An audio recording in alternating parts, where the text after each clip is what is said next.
चलिए देखते हैं। पिछली क्लास में हम लोगों ने देखा था, हम लोग देख रहे थे diffraction due to circular disc देख रहे थे। इसको बता दिए थे, इसमें एक दो पॉइंट लिख दिए थे, तो इसको देखते हैं। पहला देखिए, जो सेंटर पर जो सेंटर पर शैडो बनता है डिस्क का, वो ब्राइट होता है। सेंटर पर जो है ब्राइट फ्रिंज बनता है। तो पहला point, at the centre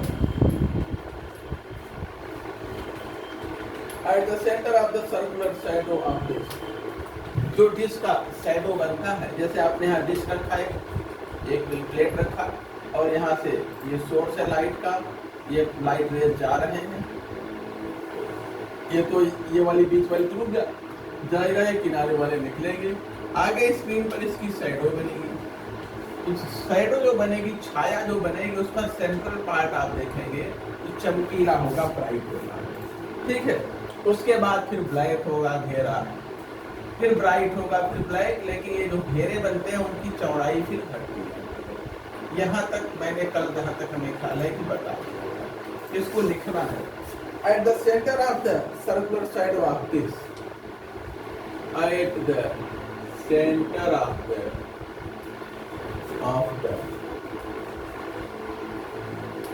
circular shadow of the disc,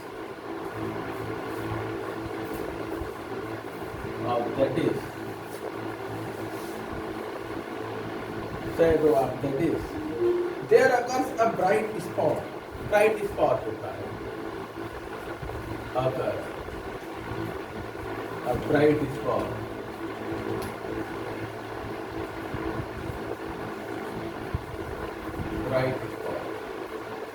bright spot होता है सेंटर पर। आगे जो है, इस स्पॉट को हम फ्रेजनेल्स स्पॉट या पॉइसन्स स्पॉट के नाम से जानते हैं। दिस स्पॉट, ये जो व्हाइट वाला स्पॉट है, सफेद जो बीच में बना है, this spot is called Fresnel's spot या पॉइसन्स स्पॉट।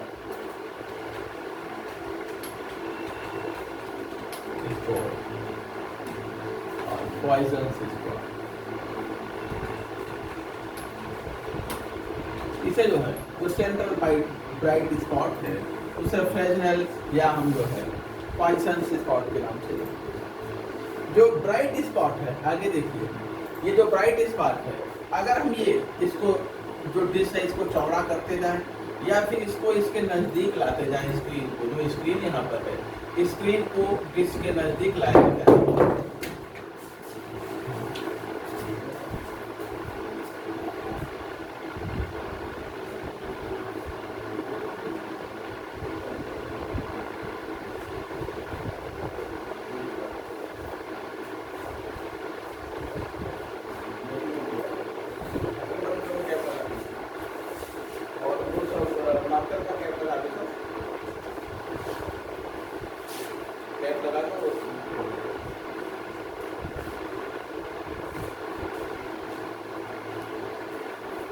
देखा जाए तो जैसे जैसे हम इसको इसके क्लोज लाएंगे या इसको चौड़ा करेंगे, ये जो ब्राइटनेस है इसकी घटती जाती है। The intensity of the bright spot decreases, इसकी ब्राइटनेस यानी इसकी इंटेंसिटी घटती जाती है। सब में भर दिए हो लाके है, जब brightness of the intensity of the bright spot decreases, intensity of the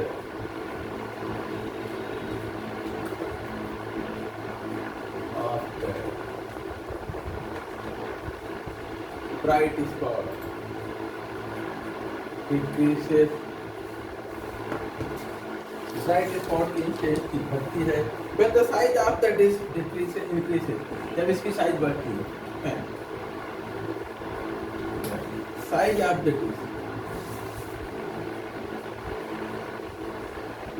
disk increases, या इसको साइज बड़ी होती जाए इसकी डिस्क की, या ये स्क्रीन डिस्क के क्लोज आता है, or when the screen is moved towards the disk, or when the screen is moved towards the disk.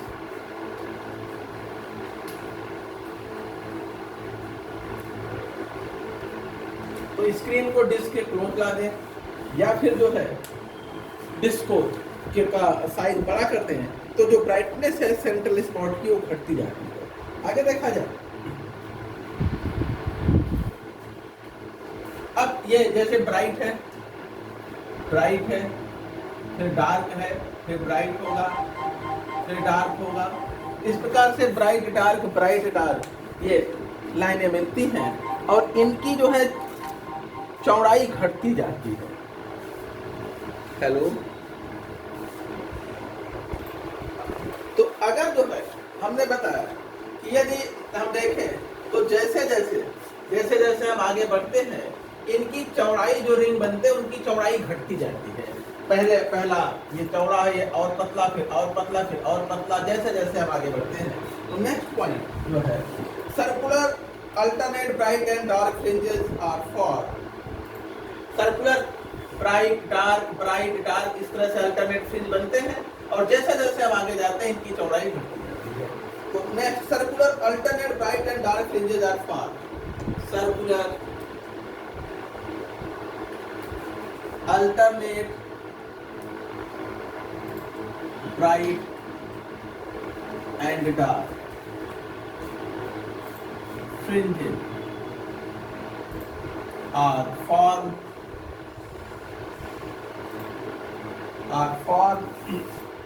around the bright spot।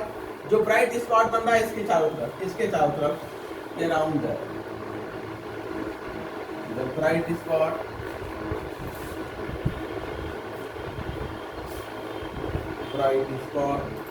around the bright spot with fringe width in a decreasing order। जो fringe की चौड़ाई है वो घटती जाती है, जैसे जैसे दूर जाएंगे वैसे वैसे घटती जाती है। इसको with fringe width in decreasing order।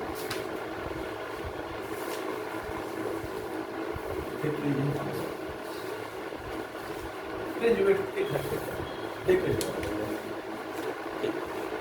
Next देखा जाए,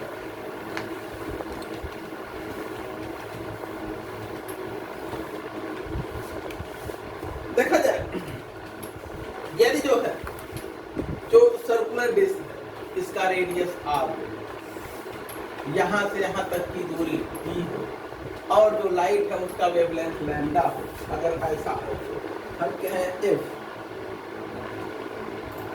r radius of circular disc या रेडियस ऑफ डिस्क कह लें सिंपली रेडियस ऑफ डिस्क, और डी जो है डिस्टेंस ये है डिस्क और उसके बाद स्क्रीन के बीच डिस्टेंस बिटवीन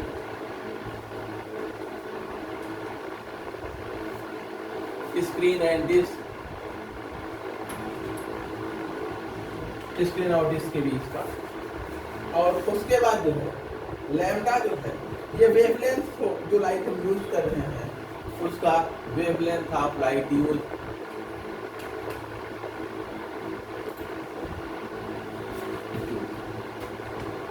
तब इस कंडीशन में जो है देखिए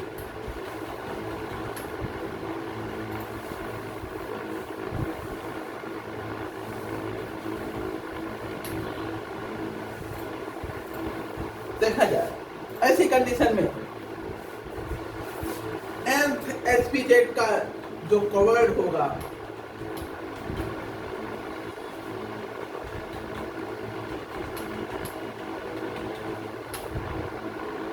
उस केस में जो जितना एसपीजेड जिस द्वारा कवर्ड होगा, अगर इसको देखें यदि जो है nth एसपीजेड जिस द्वारा कवर्ड है, if n HPZ are covered by this, then इस केस में n D lambda equal to होगा N D lambda equal to pi R square के, या हम कहें और एन इक्वल टू हो जाएगा आर स्क्वायर अपॉन डी। ठीक है, डिश द्वारा कितने एसपीजेड कवर होंगे जो है उसका जो है वो हम निकाल सकते हैं। डिश ने कितने एसपीजेड को कवर किया, 1 को, 2 को, 3 को, इसकी संख्या हम इस फार्मूले से निकाल सकते हैं। दूसरा जो है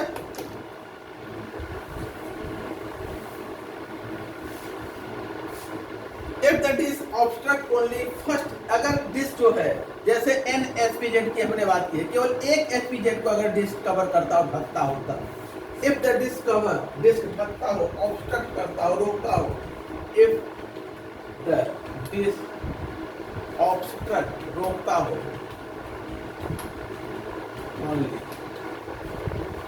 only first SPZ, first HPZ, then the resultant amplitude at the central point, the resultant amplitude, amplitude क्या होगा, इंटेंसिटी क्या होगी, amplitude at central point क्या होगा, R, जो resultant amplitude होगा R, R इक्वल टू हो जाएगा माइनस R1 प्लस R2। ठीक है, और फिर प्लस इस तरह से R3, इस तरह से हम करते जाएंगे, और ये हम जाएंगे कहाँ तक, माइनस, ये बढ़ते जाएंगे माइनस R2, और ये वैल्यू हो जाएगा equal to minus R2 upon R2। ठीक है, अच्छा सॉरी, ये R2 से शुरू होगा, नहीं R1 से, R2, R3, R4, इस तरह से, और ये वैल्यू जो है ये सब बहुत लो हो जाता है, ये वैल्यू R2/2 के बराबर होगा। आगे देखा जाए, अब ये तो हमें एम्पलीट्यूड मिल गया, R की वैल्यू क्या हो गई, ये जो है R2/2,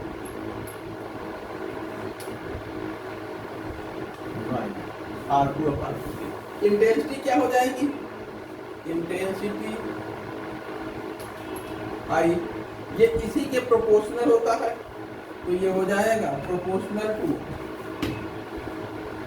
R2/2 का स्क्वायर, प्रोपोर्शनलिटी हटा दें, कांस्टेंट लगा दें के, और R2 का स्क्वायर अपॉन के, R2 स्क्वायर अपॉन 4। ठीक है ना,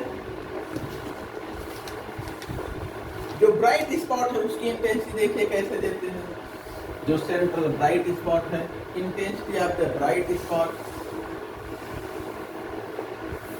intensity of the bright spot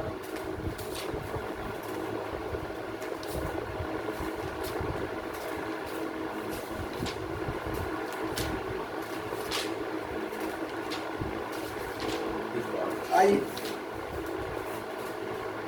equal to के और Rn+1 अपॉन 2 का, ठीक है, Rn+2, यानी अगर ये 1 होगा, यानी फर्स्ट है, तो n की वैल्यू अगर 1 होगा तो यहाँ R2 आ जाएगा, n की वैल्यू अगर 2 होगा तो R3 हो जाएगा। पहली चाहते हैं, दूसरी चाहते हैं, तीसरी चाहते हैं, अगर पहली का चाहते हैं तो यहाँ R2 हो जाएगा अपॉन, जैसे ये था R2/r का स्क्वायर। आगे देखा जाए, n क्या है, जितने एचपीजेड डिश द्वारा ऑब्स्ट्रक्ट किए गए हैं, ढके गए हैं, उनकी संख्या है, ये ध्यान देंगे, n number of HPZ obstructed bye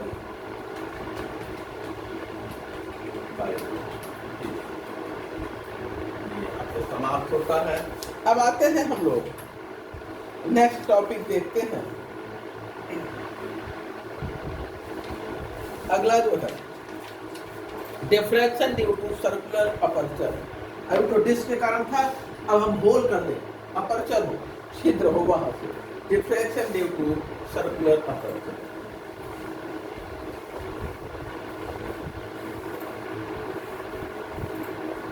diffraction due to circular aperture.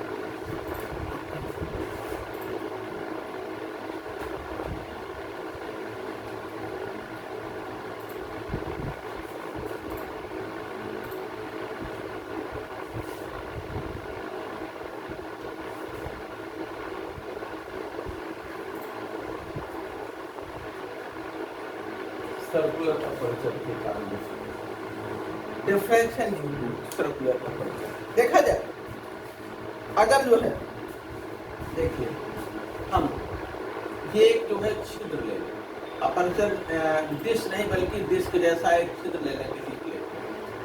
ये जो है ये एक हमने जो है एक ये प्लेट लिया है और प्लेट में हमने एक जो है छिद्र बना दिया है।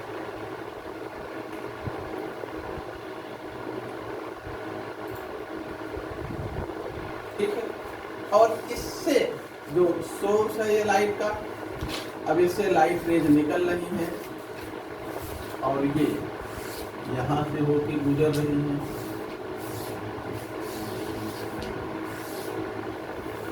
इधर से होके आ रही है, दोनों इधर उधर के किनारे से, और यहाँ स्क्रीन पर जो है हमें फ्रिंज मिल रहा है, यहाँ मैंने स्क्रीन लगाया।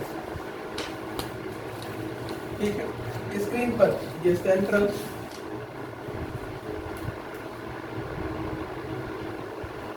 है यहाँ, और ये पॉइंट P है। उसके बाद जो है यहाँ पर आप इस तरह से फ्रिंज देखते हैं।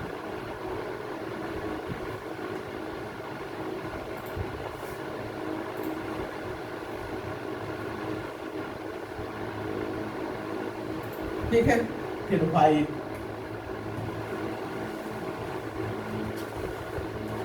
फिर डार्क होगा,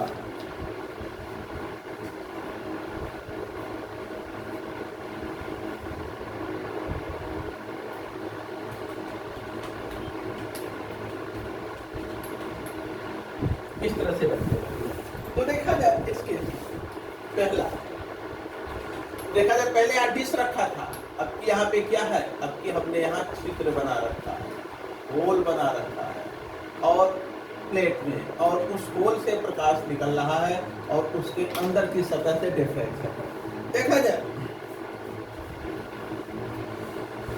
केवल एक जो है एसपीजेड होल से अलाउ होता है, यदि तब जो अपर्चर है, जो रिजल्टेंट एम्पलीट्यूड होगा पॉइंट P पर वो R1 के बराबर होगा। देखा जाए पहला पॉइंट जो है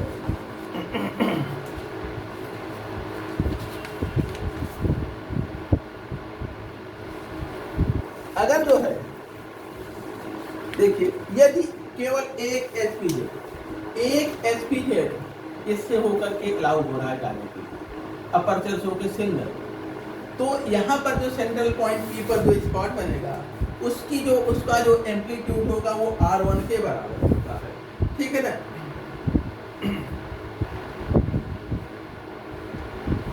तो पहला पॉइंट देखा जाए, अगर अपर्चर से होके लाइट जा रहा है तो यहाँ पर सेंट्रल पॉइंट P पर जो स्पॉट बनेगा, ये व्हाइट स्पॉट जो बनेगा यहाँ पर, इसका जो एम्पलीट्यूड होगा वो R1 के बराबर होता है।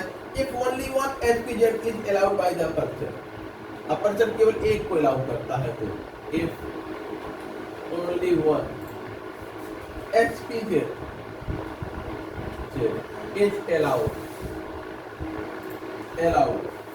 by the aperture, then the resultant amplitude at P, then the resultant amplitude at P पर जो resultant amplitude होगा would be R1। R1, ये R1 होगा, ठीक है, which is twice the value of amplitude of the, which is twice the value of, which is twice the value of amplitude of the, amplitude of the, twice the value of the amplitude of the obstructed wavefront, जो wavefront obstruct हो रहा है इसके द्वारा रोक रहा है, यानी कि इसके पहले हम लोगों ने जो ऑब्स्ट्रक्टेड वेवफ्रंट यूज किया था, यहाँ डिश रखा था, उसके कंपैरिजन में होल बनाने पर जो यहाँ पे पॉइंट मिलता है उसकी इंटेंसिटी जो है उसका एम्पलीट्यूड जो है दोगुना होता है। इसके पहले R2/2 था, यहाँ पे केवल R1 है। तो value of the amplitude of the obstructed wavefront, obstructed wave, देखिए जब यहाँ हम डिश रखे थे इसके पहले वाले केस में, यहाँ पे जो पॉइंट P था उसके कंपैरिजन में जब हमने यहाँ होल बना दिया तो इस पॉइंट P पर अब जो इंटेंसिटी मिल रही है, जो एम्पलीट्यूड मिल रहा है, वो पहले वाले केस का 2 टाइम्स। अगला इंटेंसिटी अब क्या होगी, एम्पलीट्यूड R है तो इंटेंसिटी क्या होगी, द इंटेंसिटी विल बी, अगर हम देखें इसको, the intensity would therefore be, अगर उसका ये जो है 2 गुना है तो इंटेंसिटी क्या होगी, 4 गुना होगी, इंटेंसिटी 4 गुना होगी। The intensity would therefore, intensity would therefore be 4I0, 4I0, जहाँ पे I0 क्या है, इंटेंसिटी पॉइंट P पर है। जब हमने जो है जो unobstructed intensity at point P due to unobstructed wavefront है I0, ये है intensity at point P at point P unobstructed wavefront, obstructed wavefront, ठीक है। अगर कोई बाधा न डालते तो यहाँ जो वेवफ्रंट बनता उसकी इंटेंसिटी का 4 गुना होता है, ठीक है। अब आगे देखते हैं नेक्स्ट जो है, यदि फर्स्ट 2 HPZ जो है परमिटेड है अपर सेल से होके, तब जो इंटेंसिटी, जैसे यहाँ से अभी हमने एक की बात की, ओनली 1 अलाउड, लेकिन अगर 2 HPZ को हम इससे होके अलाउ करें तब यहाँ इंटेंसिटी क्या होगी, एम्पलीट्यूड क्या होगा, इंटेंसिटी क्या होगा, देखते हैं, मिटाते हैं सब।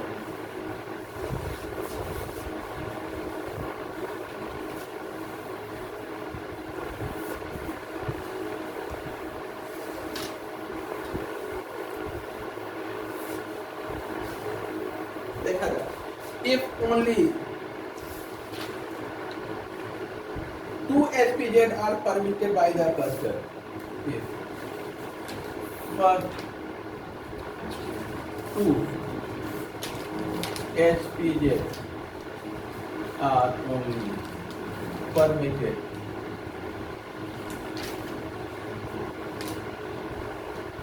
to the upper cell, then जो इंटेंसिटी पॉइंट P पर बहुत छोटी होगी, resultant intensity at point P, resultant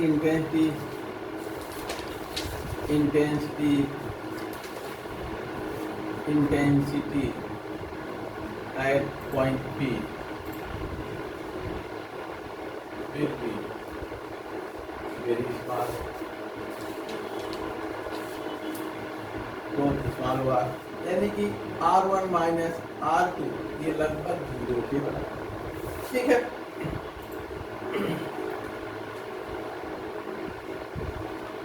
और इस केस में, ऐसे केस में जो है, जो डिफ्रैक्शन पैटर्न होगा उसमें जो ब्राइट सर्कल होगा वो डार्क हो जाएगा, डार्क स्पॉट हो जाएगा।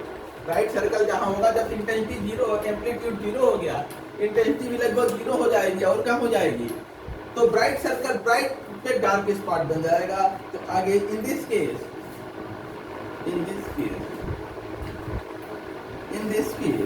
the diffraction pattern consists of the diffraction pattern